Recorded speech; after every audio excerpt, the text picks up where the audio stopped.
स्थापना दिवस के अवसर पर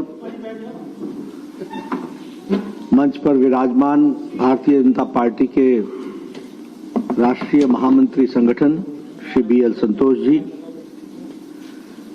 दिल्ली की यशस्वी मुख्यमंत्री बहन रेखा गुप्ता जी, हमारे राष्ट्रीय महामंत्री अरुण सिंह जी और दिल्ली के बहुत ही जुझारू और कर्मठ अध्यक्ष श्री वीरेंद्र सचदेवा जी।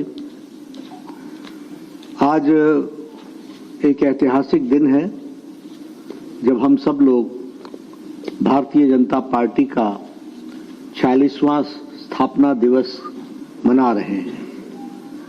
सबसे पहले तो मेरी ओर से और पार्टी के सभी करोड़ों कार्यकर्ताओं की ओर से आप सबको स्थापना दिवस पर बहुत बहुत शुभकामनाएं, बहुत बहुत बधाई। आज रामनवमी भी है, इसलिए रामनवमी के भी शुभ अवसर पर, शुभ दिन पर आप सबको रामनवमी की भी बहुत बहुत शुभकामनाएं। जय श्री राम। आज 9वें दिन नवरात्रि के जब मां सिद्धदात्री कमल पर विराजमान होती हैं, वो दिन है और इसलिए आज का दिन भारतीय जनता पार्टी को मां सिद्धदात्री का भी विशेष आशीर्वाद प्राप्त होता है। हम सब लोग राष्ट्र के पुनर्निर्माण में, नेशनल रिकंस्ट्रक्शन में, एक पॉलिटिकल मूवमेंट के रूप में, एक राजनीतिक आंदोलन के रूप में इस सफर में अपने आप को शामिल करते हैं और इसलिए हमें याद रखना चाहिए कि हमारी यात्रा 1951 में राजनीतिक आंदोलन की शुरू हुई। वो यात्रा जनसंघ के रूप में, भारतीय जनसंघ के रूप में यात्रा शुरू हुई। राजनीतिक परिस्थितियों को देखते हुए 77 में कुछ समय के लिए हम जनता पार्टी में शामिल हुए और फिर अपने वैचारिक वैशिष्ट्य को लेकर 6 अप्रैल 1980 को फिर से हमने भारतीय जनता पार्टी के रूप में इस आंदोलन को आगे बढ़ाया। एक नई, एक वैकल्पिक राजनीतिक व्यवस्था, एक वैकल्पिक राजनीतिक संस्कृति, इस बात को लेकर के यह आंदोलन चलता रहा। आज जब मैं याद करता हूं तो मुझे बैठे बैठे, जब अभी चर्चा हो रही थी, तो मुझे याद आया कि किस तरीके से जब हमने जनसंघ के दिया को अलविदा कहा तो उस समय अटल जी ने क्या वाक्यों का प्रयोग किया था। और मुझे वो भी याद है कि जब आडवाणी जी ने 6 अप्रैल में सब एक तरह के विचारधारा के लोग एकत्र हो जाओ और भारतीय जनता पार्टी का आह्वान किया था, तो उस समय का भी पॉलिटिकल डिस्कोर्स मेरे को याद है। उन दिनों एक इलस्ट्रेटेड वीकली एक मैगजीन होती थी और वो इलस्ट्रेटेड वीकली बहुत पॉलिटिकल और हिंदी में दिनमान होता था। मैं चाहूंगा कि आप सब लोग आर्काइव्स में जाकर के उन आर्टिकल्स को जरूर पढ़ें, तो आपके ध्यान में आएगा कि घना बादल कितना था, परिस्थिति में कहीं भी सूरज की किरण दिखती नहीं थी,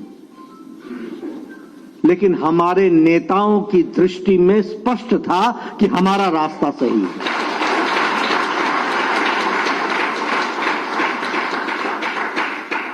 और इसलिए उसी से हम ताकत लेकर के आगे बढ़ते चले गए और आज हम नहीं, हमारे विरोधी भी पार्लियामेंट में भी जब भाषण देते हैं तो कहते हैं ये जो दुनिया की सबसे बड़ी पार्टी है, यानी the certificate is not given by us, it is given by them. वो कटाक्ष हमारे ऊपर जरूर करें, लेकिन वह भी इस अलंकार के साथ कहते हैं कि ये जो दुनिया की सबसे बड़ी पार्टी है। कई बार हमको देखना चाहिए कि हमारे विरोधी भी हमारी ताकत को किस तरीके से पहचानते हैं। ये सब हमें ध्यान में रखना चाहिए कि हम वोट की खातिर इधर से उधर डिगे नहीं। हम सत्ता को पाने के लिए हमने कोई समझौता किया, विचारधारा के साथ समझौता किया या विचारधारा को डाइल्यूट किया, ऐसा हमारी यात्रा में नहीं हुआ। ये अकेली पॉलिटिकल पार्टी है जो आइडियोलॉजिकल वैचारिक अधिष्ठान पर अपने आप को अडिग रखा है और उसी पर ताकत के साथ आगे बढ़ती है। अभी संतोष जी बता रहे थे 1965 में, आज लगभग 60 साल हो गए। 22 से 25 अप्रैल पहली बार दीनदयाल उपाध्याय जी ने एकात्म मानव दर्शन इसका व्याख्यान दिया था। 22 से 25 अप्रैल 1965 और फिर कैलिकट अधिवेशन में एकात्म मानववाद को लेकर के हम आगे बढ़े। हमारा उस समय मजाक उड़ता था, खिल्ली उड़ती थी, ये क्या है तुम्हारा कोई इकोनॉमिक एजेंडा है क्या? क्योंकि कार्ल मार्क्स के चश्मे से देखने वाले लोग एकात्मता में, होलिस्टिक में, इंक्लूसिव में किसी चीज को सोच सके, ये कल्पना से बाहर था। और कांग्रेस धीरे धीरे अपने आइडियोलॉजिकल डाइल्यूशन की ओर चल पड़ी थी। उसका आइडियोलॉजिकल डाइल्यूशन शुरू हो चुका था, उसमें ह्रास आ चुका था, लेकिन भारतीय जनता पार्टी ने एकात्म मानववाद को आगे बढ़ाया। और जब हम सरकार में आए, जनता पार्टी में, जहां हमारी प्रदेश की सरकारें बनी, तो उसको रूप देने का काम हम लोगों ने अंत्योदय के माध्यम से किया। और वही अंत्योदय को, उसी अंत्योदय को आगे बढ़ाने का काम मोदी जी के नेतृत्व में इस मंत्र पर हम चल पड़े, सबका साथ, सबका विकास, सबका विश्वास, सबका प्रयास, ऑल इंक्लूसिव, सबको इंक्लूड करना, सबको इन्वॉल्व करना, सबका इनपुट लगाना और सबके विकास के लिए हमने प्रयास करना। यह सरल शब्दों में साधारण व्यक्ति को समझ में आए, इस दृष्टि से हम लोगों ने इस आइडियोलॉजिकल यात्रा को आगे बढ़ाया। आज के दिन हमें श्यामा प्रसाद मुखर्जी जी को, पंडित दीनदयाल उपाध्याय जी को, अटल बिहारी वाजपेयी जी को, आडवाणी जी को, कुशाभाऊ ठाकरे जी को, सुंदर सिंह भंडारी जी को, जगन्नाथ राव जोशी जी को, ऐसे महान एक लंबी श्रृंखला है जो आज भारतीय जनता पार्टी का ताज दिख रहा है, उसके ये नींव के पत्थर रहे हैं, ये हमको ध्यान में रखना है।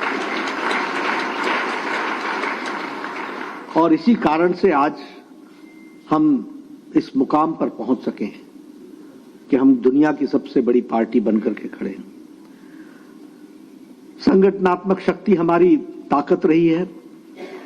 और जब मैं आइडियोलॉजिकल बेस्ड पार्टी कहता हूं तो हमारे को ध्यान में रखना चाहिए कि श्यामा प्रसाद मुखर्जी ने 1949 में शायद नेहरू के कैबिनेट से, 48 में शायद नेहरू के कैबिनेट से इस्तीफा देकर के एक वैचारिक अधिष्ठान को लेकर के कि एक देश में दो संविधान नहीं चल सकते, एक देश में दो निशान नहीं चल सकते, एक देश में दो प्रधान नहीं चल सकते, इसको नेहरू की कैबिनेट से उन्होंने इस्तीफा दिया था। और 1951 से हमारी यात्रा शुरू हुई। 1953 में उन्होंने सत्याग्रह किया और आंदोलन का नाम था एक देश में दो निशान, दो विधान, दो प्रधान नहीं चलेंगे।